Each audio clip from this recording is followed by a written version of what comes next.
India. If you've probably visited India or heard of India, you'd have heard that India is one country with many continents within it. So in today's video, we're going to talk about 5 reasons to visit south of India. Hello and welcome everyone. My name is Chetan and you're watching Wanderlust Truck. Let's get started.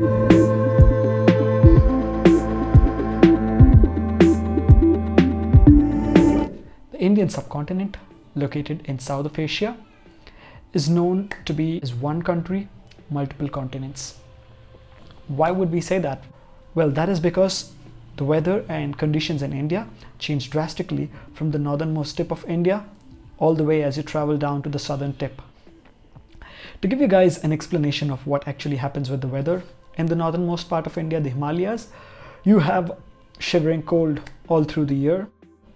Most of the year, the Himalayas are very cold, and as you travel down south, you start experiencing a lot more tropical weather, a lot more pleasant, pleasing atmosphere that you want to live in. And a big reason for this is the fact of how the Indian continent was formed, right? And because of the formation of Himalayas, the whole weather of India becomes really wonderful. So, what is reason number 1 for you to visit the south of India? The weather in south of India is mostly tropical and is really cool through the year. You do get to see a bit of heat during the summers, but else most part of the year India is very cool, and south of India is very cool, and you will love to be a part of South India.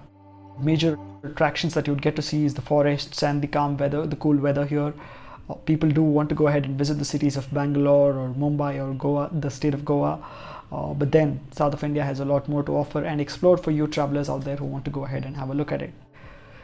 Reason number 2. Well, the second reason that I would recommend people to travel to the south of India is the locations. Yes, you heard it right. Well, the south of India has locations varying from the beaches on the coastline, both on the east and west, to the mountains and hills as you come inland towards the central parts of the South India.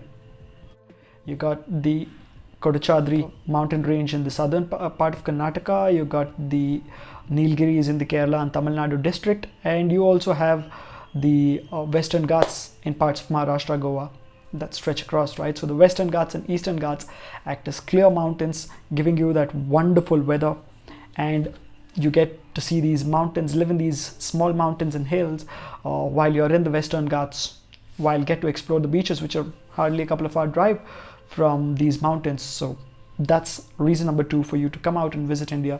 The locations are really beautiful. To reason number 3. Reason number 3 is more to do about India in general and south of India in particular. It's the people and the culture, right? So India, being a vast country, has a lot of cultures to it. You've had the Mughals who ruled the India, you got the Marathas who were part of ruling culture of India. So there's a lot of culture that has been brought up within India. You get to see all sorts of cultures accepted and worked upon within India, as a result of which you're going to experience a lot of tasty food that varies from the Mughal style to the Indian style. The South Indian kings, they had their own style of food. So you get to experience a lot of wonderful, delicious food. That's part of the culture, and also the kind of celebrations and culture that they have got in south of India, right? It's very varied from state to state. What you get to see in Tamil Nadu is different from what you get to see in Karnataka, what is different from what you get to see in Kerala, and different from what you get to see in Goa, right? The culture is very varied, and the people by themselves are very wonderful and friendly and love hosting outsiders. So in fact, if you would go out to any of these cities down south, especially Bangalore, you would realize that this one city hosts people from across the globe and not just the country, and everyone is treated amazingly within this city, right? So thumbs up to south of India for that, and people love that. Now, the 4th reason that I would recommend people to visit south of India is the cost. If you were to visit a country outside of India, and if you really wanted to go ahead and visit the beaches and the mountains which are close by, first thing is, you would not find a location like that. It's very difficult for you to go ahead and find them. But if you did find, compared to the other Southeast Asian countries, say if you had to go to Thailand or any other country for that matter, where you got the mountains and the beaches close by, your cost of living would really go very high, and things would start to turn out, your dollars would start to burn out very quickly. So with that in mind, the first country that would where you would be able to get both affordable as well as good quality place and time to spend would be the south of India, where you get the beaches as well as the mountains close to each other. You would have fun over there. Right now, the fifth and the most important reason why you should be considering a trip to south of India is the safety. This is something that runs through every traveler's head, especially people who travel solo or women travelers who want to travel. The big concern that would be on your heads would be regarding safety. Is India a safe country to travel to, or is south of India a safe place to travel to? Well, that is one place where you would see excellent safety and people loving you and supporting you in every single way possible, because in south of India the safety is very, very high. Now, why would I say that? I personally have had experiences of having lost my mobile phone, lost my way through. People do guide you through the right directions, give you a mobile phone. I had an experience where I fell off my motorcycle while I was on a expedition sort of ride where I was exploring some forests in south of India. It started pouring suddenly and the visibility was zero, and I hit a speed bump which was not visible and fell off. I met with an accident. I still happened to come out safe because people traveling by in the middle of nowhere, where there were no lights, where there were no people stopping, people still came out and helped you get up from there, fix my bike and go out back safely and reach my home safely. So that is how safe the south of India is, where people help you, and this applies to the whole of India as well, right? People are very friendly, welcoming, loving and caring, and they support you very much. So with that said, have a quick look of what we've got for you to have a look at the wonderful south of India.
If you like that video, hit the like button below and share this video with all your friends. Subscribe the channel below for more such content on travel and exploring, and hit the bell icon for getting notifications every time we upload a new video. Until our next video, take care. Bye bye.